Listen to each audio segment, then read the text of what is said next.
Today we're going through 5 awesome early game tips for Sonic Frontiers to get your journey through the Starfall Islands off to a flying start. From infinite boosts to hidden items, there are so many things available at the start of the game that aren't directly told to you, so let's find these out and kickstart your journey in Sonic Frontiers. First, you've got a pretty impressive skill set to dash around with right at the start, even without upgrades. There are 2 moves that you aren't directly told about, and that is the light speed dash and the drop dash. So for light speed dash, hit L3 when you're at a line of rings to zip straight through them. This makes getting some of the early memory tokens easy, and it's really responsive, in addition to not being tied to another button used for other things. What I'm saying is it's very reliable. The drop dash is done slightly differently to other iterations. Do your double jumps and then hold the jump button a 3rd time to wind up your drop dash. This helps on hills to get quick acceleration and can be used to hurt enemies as well. Number 2, do not forget your settings. If you're finding Sonic too slow, there are various options to set up. High speed or action mode, as well as individual sliders for speed, acceleration and other abilities. Action mode focuses on your combos, whereas high speed focuses on the speed, which makes it feel a little bit more normal in comparison to other Sonic titles. Playing around with it is not necessary, but if you are struggling with how Sonic handles, it's extremely accessible and can revolutionize the game for you. I actually ended up bringing his top speed up a little bit because I was finding him just a little too slow, and then I found that really made me gel with the game a lot better, so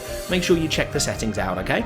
Psy-Loop is Sonic's main new ability for Sonic Frontiers and has a lot of use for puzzles and combat. You can also draw things on the ground and get rings, which is useful in a pinch, but the other kinda hidden thing available at the start is the infinite loop. Draw an infinity symbol and you get infinite boost, no having to recharge that boost. From what I can tell, there's no set time period, but it does disappear if you enter a cutscene or if you enter a cyberspace stage. This really helps with some of the Guardians, especially the chase ones, and when you just want to get from one end of the map to the other, so make sure you use it whenever you can. As a bonus, getting max rings gives you a movie Sonic-esque cutscene, which is really cool to look out, but also gives you heightened speed, which pairs super well with the infinite boost. Number 4, portal gears are used to get into cyberspace. We've all seen the awesome Knuckles animation showing this off, but there are 2 kinda hidden ones within the first massive Guardian. Asura can have each of its legs Psy-Looped and then homing attacked. This gives 2 extra portal gears, otherwise you only get 1 for beating it.